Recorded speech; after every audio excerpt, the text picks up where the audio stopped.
ఇప్పుడు లార్జ్ హడ్రన్ కొలైడర్లో నిర్వహించిన ప్రయోగం ఇలాంటిది. అయితే ఇందులో అంత ఎక్కువగా బంగారం ఏమీ పుట్టుకురాదు.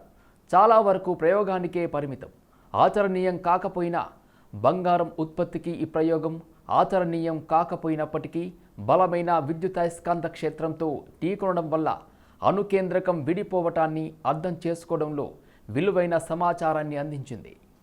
పార్టికల్ యాక్సిలరేటర్లతో రేణువుల పుంజం శక్తిని కోల్పోవడం లేదా జత చేసుకోవడాన్ని మరింతగా అవగతం చేసుకోవడానికి వీలు కల్పించింది. అణు స్థిరత్వం పరిమితులను అన్వేషించడానికి ఇది తోడ్పడనుంది. విస్ఫోటనం అనంతరం నక్షత్రం కుప్పకూలడం వంటి తీవ్ర ఖగోళ వాతావరణంలో పదార్థం ఆకారం మార్పులను అవగాహన చేసుకోవడానికి ఉపయోగపడగలదు. పురాతన తత్వవేత్తలకు అంతు చిక్కిన రహస్యాలకు ఆధునిక శాస్త్ర పరిజ్ఞానం ఎలా పరిష్కారం చూపగలదో ఈ ప్రయోగం నిరూపించింది.